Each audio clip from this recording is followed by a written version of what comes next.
नमस्कार, स्वागत है आप सबका दिन भर की तमाम बड़ी खबरों के साथ। मैं हूं कवींद्र। शुरुआत हेडलाइन से।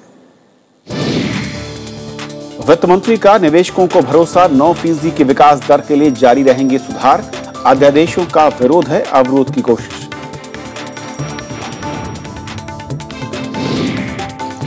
रक्षा हितों से समझौतों पर रक्षा मंत्री ने पूर्व प्रधानमंत्रियों पर साधा निशाना। कांग्रेस का पलटवार, कहा नाम बताएं या मांगे माफी।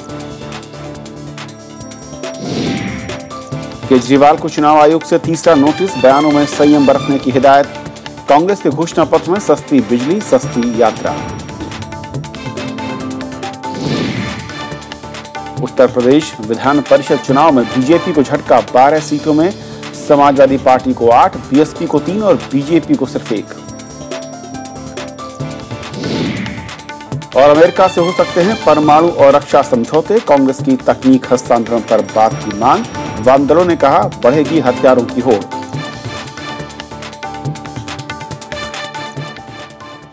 और आइए देखते हैं हमारी आज की पहली खबर।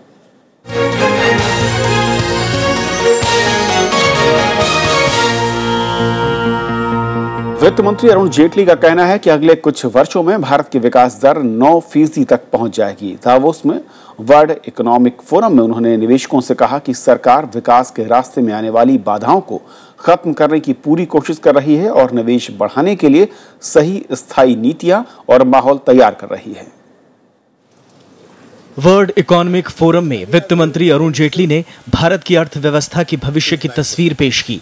उन्होंने कहा कि सरकार अपने विनिवेश कार्यक्रम को आगे बढ़ाएगी। साथ ही संकेत दिए कि घाटे में चल रहे कुछ सार्वजनिक उपक्रमों का निजीकरण करने से पीछे नहीं रहेगी। उन्होंने कहा कि इस वित्त वर्ष में देश की विकास दर 5.5% के आसपास रहेगी, लेकिन आने वाले सालों में यह दर 9% के आंकड़े को भी छू सकती है। Well, I think our real potential is 9% plus, and therefore we'd like to take India in that direction. We've had problems and challenges. We went below 5%, which by Indian standards is a very disappointing rate. Hopefully we'll do a little better this year. वित्त मंत्री ने दुनिया भर से आए प्रतिनिधियों को विश्वास दिलाया कि सरकार विकास को लेकर गंभीर है। इसके लिए सरकार का ध्यान निर्णय प्रक्रिया की विश्वसनीयता और नीतियों की स्थिरता पर है। उन्होंने कहा कि देश में सब्सिडी का रैशनलाइजेशन यानी युक्तिकरण किया जाएगा। साथ ही बीमा संशोधन विधेयक को पारित कराने के लिए संयुक्त सत्र बुलाने का भी संकेत दिया। If we can continue to take decisions at the pace we are and eventually attract investment into India, I think then India is going to move much faster, and achieving our real potential will then appear to be more realistic. वित्त मंत्री के मुताबिक सरकार जिस रास्ते पर आगे बढ़ना चाहती है वो सबके सामने है। सरकार लगातार इस रास्ते पर आने वाली रुकावटों को दूर करने का प्रयास कर रही है, जिससे निवेश की राह आसान होगी। Bureau report, Rajya Sabha TV. और इस पूरे मसले पर और बातचीत करेंगे। हमारे साथ सीएम वासुदेव साहब मौजूद हैं, जो कि फॉर्मर फाइनेंस सेक्रेटरी हैं भारत सरकार। बहुत स्वागत है सीएम वासुदेव साहब आपका। सबसे पहला सवाल मेरा आपसे कि जिस तरीके से वित्त मंत्री महोदय ने जो एक आशा मैं कहूँ कि दी है 9% के आसपास की विकास दर, वर्तमान में जो हालात है, मैं कहूँ कि पिछले 5 या 7 महीने पहले सरकार आने से पहले किस तरह से और कितनी तेजी के साथ उन हालात में बदलाव दिख रहा है, और जो चिंता थी पहले निवेशकों को लेकर, क्या उस दिशा में हम बढ़ रहे हैं, उनको कम करने की दिशा में?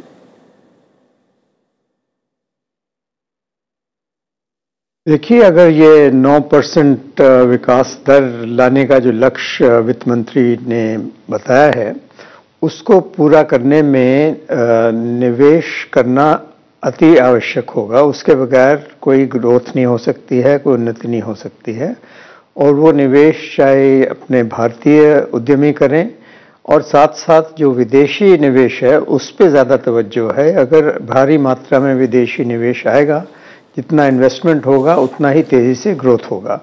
तो ये जाहिर है कि 9% के लक्ष्य को पूरा करने के लिए विदेशी निवेश को आकर्षण करना बहुत ज़रूरी है। और ये जो भारत की तरफ से एक नई सरकार ने मेक इन इंडिया की मुहिम शुरू की है, मैं समझता हूँ ये इतना हाई प्रोफाइल जो पार्टिसिपेशन हुआ है डावोस सिंपोजियम में, वर्ल्ड इकोनॉमिक फोरम में, ये उसी मुहिम का एक हिस्सा है। क्योंकि ये जो डावोस सिंपोजियम है ये हर साल होता है और भारत हर साल इसमें पार्टिसिपेट करता है, हिस्सा लेता है। मगर पिछले कुछ 2-3 सालों में ऐसा लगा कि जो भारत की तरफ विदेशी निवेशकों का, बाकी कंट्रीज़ का कुछ आकर्षण कम हो गया था, क्योंकि विकास की गति धीमी हो गई थी, पॉलिसी में थोड़ा पैरालिसिस सा हो गया था और बहुत सारी अड़चने विदेशी निवेशक मानते थे, चाहे उसको पॉलिसी रिस्क कहिए, चाहे रेगुलेटरी रिस्क कहिए, चाहे टैक्स पॉलिसी रिस्क कहिए, चाहे और किस्म के और रिस्क कहिए। तो ये अब नई सरकार जो बनी है वो उसने ये प्रयास किया है कि इस किस्म के रिस्क कम हो, निवेशकों को भरोसा दिया जाए कि बहुत स्टेबिलिटी है पॉलिसी में, पब्लिक पॉलिसी में, टैक्स पॉलिसी में बहुत स्टेबिलिटी है और साथ साथ जो मैक्रो इकोनॉमिक फंडामेंटल्स हैं जिसमें हमारी कीमतों पे कंट्रोल हो गया है, एक्सटर्नल अकाउंट में काफ़ी स्टेबिलिटी है और इंटरेस्ट रेट भी कम होने शुरू हो गए हैं, तो काफ़ी मैं समझता हूँ ग्राउंड बन गया है एडिशनल इन्वेस्टमेंट के लिए। जी, लेकिन और ये सही मौका है जो वित्त मंत्री डावोस में गए हैं। जी, जो चिंताएं उन्होंने कही है, या फिर मैं कहूं कि इससे पहले निवेश को लेकर जो बड़े हर्डल्स से मैं अगर एक एक उन पे आना चाहूं, एक तो बात हो रही थी जो पोटेंशियल क्षेत्रों की बात हो रही थी, बीमा क्षेत्र जिसको लेकर सरकार लगातार आगे बढ़ने की कोशिश भी कर रही है, उसने दिखाया भी है और संकेत ये तक दिए हैं कि उसे आगे पास कराने के लिए ज्वाइंट पार्लियामेंट अगर बुलाना पड़ता है संयुक्त सत्र तो फिर उसको भी पीछे नहीं हटेगी।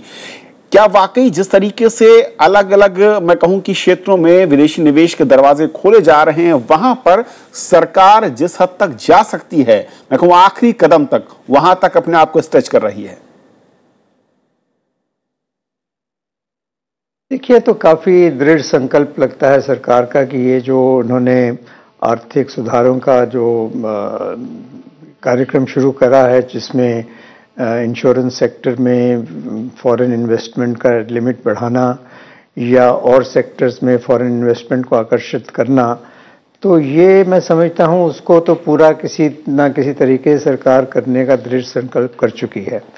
अब उसके लिए कुछ ऑपोजिशन पार्टी से कोई समझौता करें या कुछ और करें या ना हो तो कोई जॉइंट सेशन बुलाने की जरूरत पड़े, मगर फिर भी ये जो इंश्योरेंस सेक्टर का फॉरेन इन्वेस्टमेंट की लिमिट है, एक ही हिस्सा है, बहुत बड़ा मैं समझता हिस्सा नहीं है, मगर इससे सरकार की जो कमिटमेंट है रिफॉर्म के प्रति वो दर्शाता है ज़्यादा। मगर बाकी जो इन्होंने किए हैं फॉरेन इन्वेस्टमेंट डिफेंस सेक्टर में, रेलवे सेक्टर में खास तौर पे मैं समझता हूँ एक गेम चेंजर हो सकता है। उसमें अगर फॉरेन इन्वेस्टमेंट आना शुरू हो, वो मैन्युफैक्चरिंग सेक्टर को बहुत बड़ा प्रोत्साहन दे सकता है। यही डिफेंस सेक्टर भी मैन्युफैक्चरिंग सेक्टर को बहुत प्रोत्साहन दे सकता है। तो ऐसा लगता है कि सरकार रिफॉर्म्स और आर्थिक सुधार के प्रति काफ़ी उनका दृढ़ संकल्प है और उसकी पूर्ति के लिए पार्लियामेंट में जो भी कदम उठाने की आवश्यकता होगी शायद उठाएंगे। लेकिन उम्मीद ये की जानी चाहिए कि ऐसा आशंका लोग जाहिर करते हैं, मैं चाहूंगा कि अगर आप थोड़ा सा उसमें रोशनी डाल पाएं कि जब सरकार अध्यादेश के जरिए अपने कदमों का इजहार करती है तो क्या उन कदमों में यानी कि अध्यादेश पर निवेशक भरोसा करते हुए आते हैं, या फिर जब तक वो कानून में तब्दील नहीं होता तब तक आशंकाएं जस की तस रहती हैं? नहीं, आपकी बात बिल्कुल सही है, वो आशंकाएं जरूर बनी रहेंगी, मगर दो चीजें हैं। एक तो सरकार का जो संकल्प है सुधारों के प्रति वो ये दर्शाता है कि चाहे कुछ भी हो कम वोट में हम ये सब करेंगे। दूसरा ये अपनी जगह सही है कि सरकार को अपनी जो पार्लियामेंट्री सिस्टम और पार्लियामेंट्री डेमोक्रेसी के माध्यम से ही कानून बनाने का प्रयास करना पड़ेगा। ये ऑर्डिनेंस का रास्ता कोई बहुत देर चलने वाला नहीं है, उससे कोई सस्टेनेबिलिटी नहीं होगी। तो अल्टीमेटली जो ऑपोजिशन पार्टीज भी हैं उनको भी अगर ये लगेगा कि इसमें ज़्यादा अगर रोड़े अड़काएंगे तो उनका भी पॉलिटिकल इसमें लॉस होगा, क्योंकि ये सब देश हित की चीज़ें हैं। तो मैं समझता हूँ कि ज़रा बातचीत के ज़रिए से और ऑपोजिशन पार्टीज को ये समझाने से दोनों तरफ से सरकार का दृढ़ संकल्प एक तरफ और दूसरा थोड़ा to reach out to the opposition parties मैं समझता हूँ सरकार को दोनों ही प्रयास करने पड़ेंगे। और एक और फील्ड जो वासुदेव साहब दिखता है वो है सब्सिडी को लेकर, जिसके बारे में कहा भी वित्त मंत्री महोदय ने कि उसको न्याय संगत तर्कसंगत बनाने की कोशिश होगी। और दूसरा है टैक्सेशन। ये दोनों ऐसे हैं जिसको लेकर लगातार इससे पहले भी आर्थिक नीतियों पर जब भी निवेश के बारे में चर्चा होती है, ये दो बड़े सवाल खड़े होते हैं। इस सरकार की नीतियां इन दोनों सेक्टर्स में किस तरह से आपको आगे जाती हुई दिख रही हैं? देखिए, सब्सिडी का हिस्सा तो चलिए निवेश से इतना डायरेक्टली नहीं जुड़ा है, इसी हद तक जुड़ा है कि अगर सरकार सब्सिडी बहुत ज़्यादा देगी और बाजार से बोरो करके अपना फिस्कल डेफिसिट को फाइनेंस करेगी, तो जो प्राइवेट इन्वेस्टर्स हैं उनके लिए बैंकिंग सेक्टर में वो पैसा नहीं बचता है और उनका क्राउडिंग आउट हो जाता है। वो अपनी जगह सही है, मगर सरकार काफ़ी प्रयास कर रही है और फॉर्चुनेटली विदेशी बाजारों में तेल के भाव में कमी आने से पेट्रोलियम सब्सिडी तो अपने आप कम हो गई है, इन्फ्लेशन भी कंट्रोल में आ गया है। दो बड़ी सब्सिडीज अब बची हैं, एक फर्टिलाइजर सब्सिडी है और फर्टिलाइजर्स और फूड सब्सिडी है। और इसको कैसे कम करेंगे या उसको टारगेटिंग, मैं समझता हूँ कम करने की इतनी तो गुंजाइश तो नहीं है जितनी कि उन सब्सिडीज को जो ज़रूरतमंद लोग हैं वहाँ तक का टारगेट कैसे किया जाए। उसके लिए जो डायरेक्ट बेनिफिट स्कीम है और जो जन धन योजना है और जो आधार कार्ड बने हैं, उससे जो टारगेटेड बेनिफिशरीज हैं उनको कैश ट्रांसफ़र सब्सिडी का होने शुरू हो जाए तो टारगेटिंग के साथ साथ उसमें एफिशिएंसी भी आएगी और मैं समझता हूँ बचत भी काफ़ी होगी। तो ये तो इसलिए बहुत ज़रूरी है कि सब्सिडी को इस तरीके से आगे बढ़ाया जाए।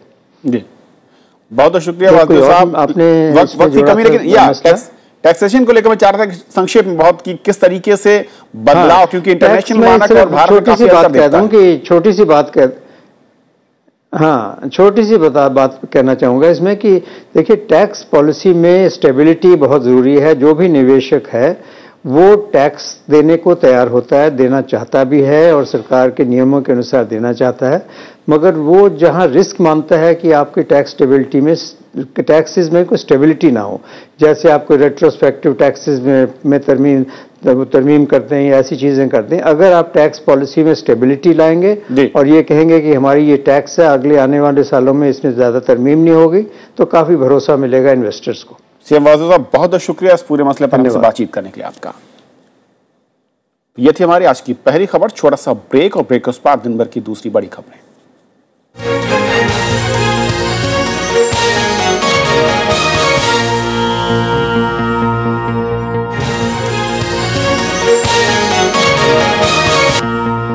और बात दिल्ली विधानसभा चुनाव की।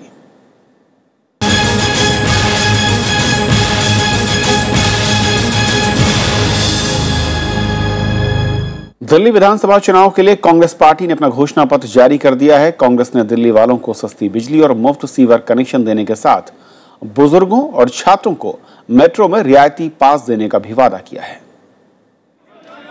दिल्ली चुनावों के लिए कांग्रेस के मैनिफेस्टो में हर उस मुद्दे को तवज्जो दी गई है जिसे लेकर दूसरी पार्टियां भी जनता से वादा कर रही हैं। पार्टी के घोषणा पत्र में 400 यूनिट तक बिजली खर्च पर 50% सब्सिडी और 200 यूनिट तक बिजली की दर को 1.5 रुपए प्रति यूनिट रखने का वादा किया गया है। इसके अलावा 1 साल पुराने पानी और सीवर के बिल माफ करने, दिल्ली में सफाई कर्मियों की नौकरी पक्की करने, आंगनवाड़ी के कर्मचारियों की सैलरी 4 से बढ़ाकर 6,000 रुपए किए जाने और बुजुर्गों की पेंशन बढ़ाकर 2,000 रुपए प्रति माह करने का वादा किया गया है। इसके अलावा स्कूलों और छात्रों के लिए भी कई वादे किए गए हैं। मैंने आपको बताया कि हम जो भी घोषणा कर रहे हैं पूरी स्टडी करके कर रहे हैं और मैंने एक वर्ड यूज़ किया जिसको आपने सुना नहीं कि ये जो रेट्स हम दे रहे हैं this is only for domestic consumers.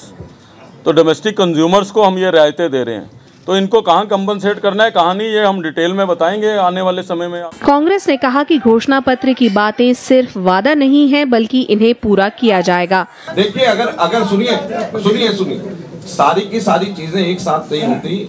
अगर हम लोगों ने पहले कर दिया होता तो आपके मैनिफेस्टो में लिखने की जरूरत नहीं होती ना। कांग्रेस के मैनिफेस्टो का दूसरा हिस्सा 2 दिन बाद जारी किया जाएगा। इसके जरिए शायद कांग्रेस ये जानना चाहती है कि दिल्ली वाले पहले मैनिफेस्टो के वादों से कितने प्रभावित हुए हैं। 49 दिन की आम आदमी पार्टी की सरकार को भारी समर्थन दे रही कांग्रेस के घोषणा पत्र में कहीं न कहीं उन्हीं की छाप देखने को मिली। लेकिन अपने 15 साल के शासन के बाद कांग्रेस ने आज ये कह दिया कि अगर इसी तर्क पर काम किया होता तो इस घोषणा पत्र की जरूरत न पड़ती। कैमरा पर्सन सरोज के साथ अनु दीवान, राज्यसभा टीवी, दिल्ली। उधर चुनाव आयोग ने अरविंद केजरीवाल को आचार संहिता उल्लंघन के मामले में तीसरा नोटिस जारी किया है। आयोग ने केजरीवाल को बयानों में संयम बरतने की हिदायत दी है। इससे पहले केजरीवाल ने आज चुनाव आयोग को दिए जवाब में आचार संहिता के उल्लंघन की बातों से इनकार किया था। अरविंद केजरीवाल ने चुनाव आयोग को 10 पेज का जवाब सौंपा है। जवाब में केजरीवाल ने बताया कि उन्होंने किसी भी तरह आचार संहिता का उल्लंघन नहीं किया है।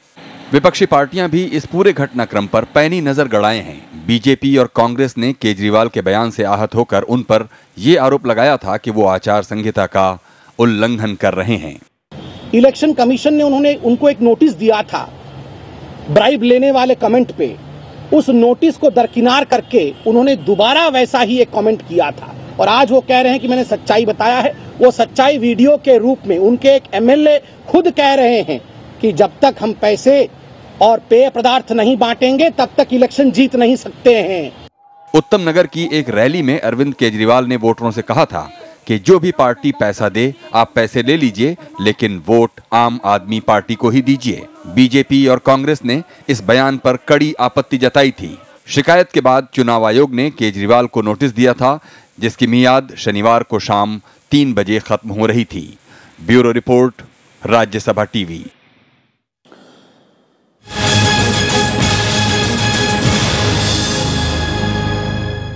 उत्तर प्रदेश के विधान परिषद चुनाव में बीजेपी की ओर से उतारे गए अतिरिक्त उम्मीदवार को हार मिली है।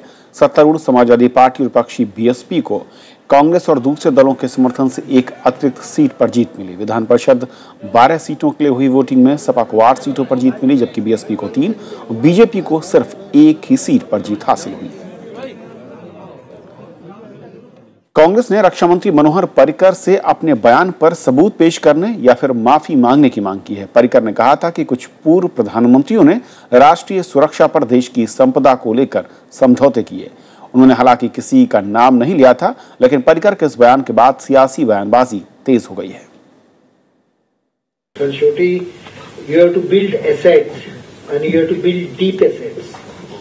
Deep assets are assets which has to be created over 20 years, 30 years. दुर्दैवाने इथं या देशात असे प्रधानमंत्री होऊन गेले की जे डीप एसेट सुद्धा कॉम्प्रोमाइज केले, मी नाव घेत नाही। रक्षा मंत्री और बीजेपी नेता मनोहर पर्रिकर ने गुरुवार को मुंबई में एक कार्यक्रम के दौरान ये बयान दिया था। कांग्रेस ने कहा है कि पर्रिकर या तो सबूत दें या फिर माफी मांगे। हम उम्मीद करते हैं कि देश के रक्षा मंत्री सारे तथ्य और सारा सबूत लोगों के और जनता के समक्ष रखेंगे, और अगर उन्होंने ये चार्ज गैर जिम्मेवाराना तरीके से लगाया है तो वो देश से माफी मांगे। बीजेपी ने हालांकि पर्रिकर के इस बयान का बचाव किया है।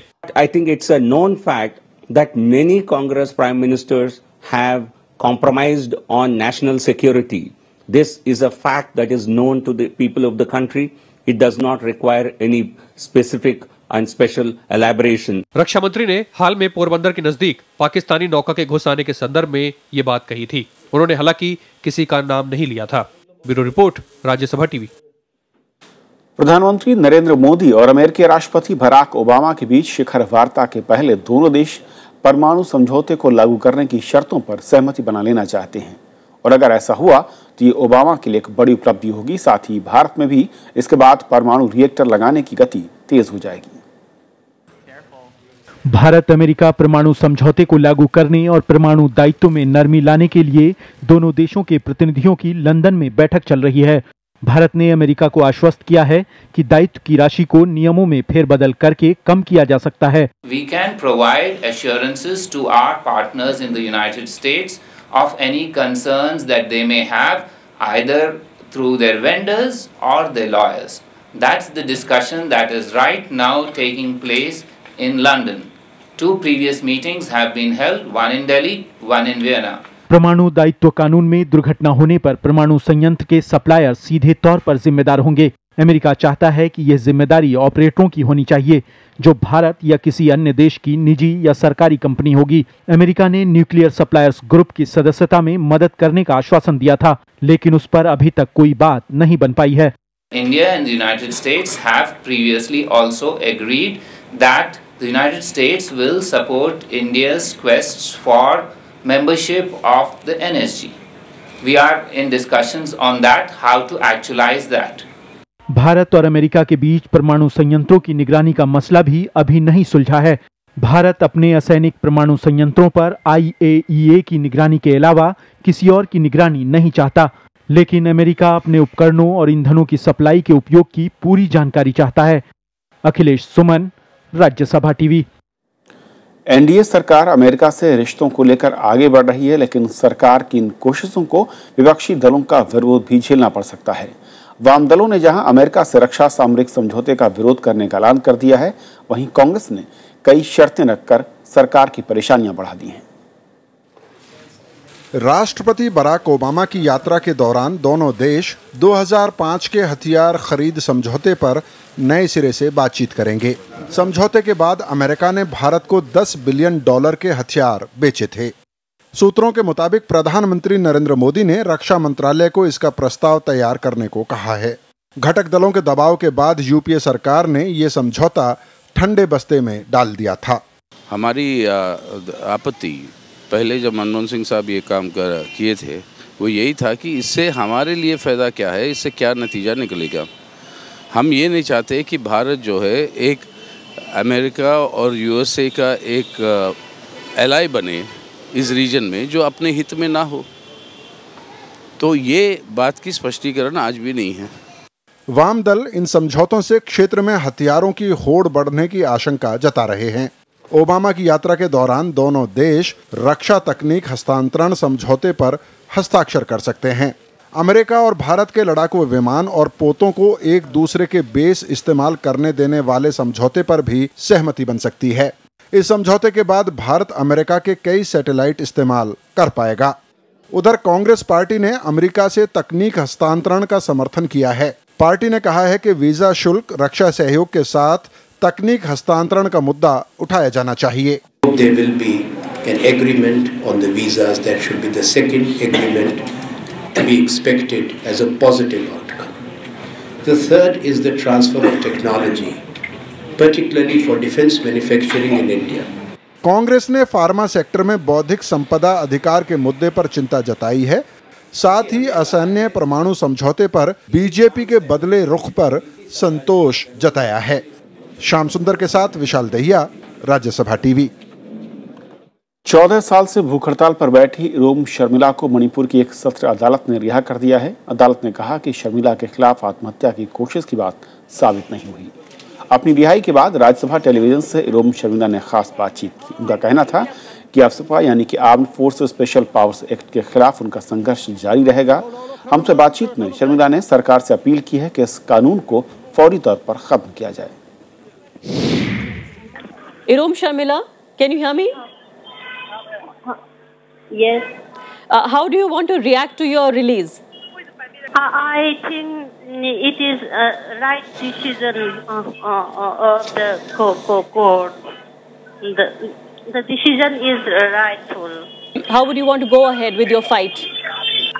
I want the concerned authority, the Prime Minister of India would hear my say as a citizen of democratic country. I want get my justice to let the government hear my demand. और बात बिहार की, जहां पर आरा के civil court परिसर में आज एक धमाके में 2 लोगों की मौत हो गई। मरने वालों में एक सिपाही और एक महिला शामिल है, जबकि 16 लोग घायल हुए। मृतक महिला पर मानव बम होने का अंदेशा है, लेकिन पुलिस आतंकी हमले से इनकार कर रही है। भोजपुर जिले में आरा के सिविल कोर्ट परिसर में शुक्रवार सुबह करीब 11:30 बजे धमाके से सब सन्न रह गए। पुलिस के मुताबिक विचाराधीन कैदियों को लेकर एक गाड़ी की अदालत परिसर में घुसने पर यह धमाका हुआ। पुलिस को अंदेशा है कि कैदियों को हवालात में ले जाते वक्त संदिग्ध महिला ने खुद को उड़ा लिया। धमाके के बाद अफरा तफरी का फायदा उठाकर 2 कैदी फरार हो गए। नक्सली और टेरर का कोई एंगल अभी नहीं कर सकते, अब ये कहना बड़ा मुश्किल है। 2 कैदी वहां से भागे हैं, तो हो सकता है कैदी को भगाने के लिए किया गया हो, इसलिए इसको टेरर और नक्सली हमला से जोड़ने की जरूरत अभी नहीं। फरार कैदियों में नंदू शर्मा भी है, जिसने 2009 में आरा कोर्ट से भागने की कोशिश की थी। तब भी उसके गैंग ने कोर्ट परिसर में धमाका किया था। आरा से बीजेपी सांसद आर.के. सिंह ने इसे आतंकी घटना मानने से इनकार किया। घटना हम लोग का असेसमेंट यह है कि आतंकवादी घटना नहीं है।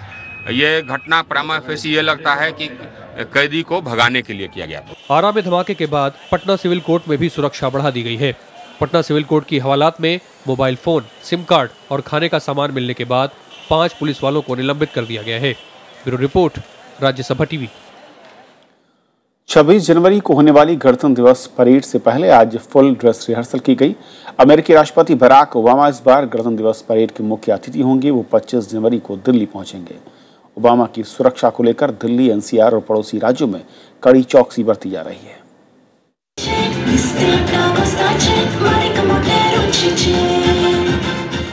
गणतंत्र दिवस की तैयारियों के तहत शुक्रवार को फुल ड्रेस रिहर्सल में शानदार झांकियां निकाली गईं।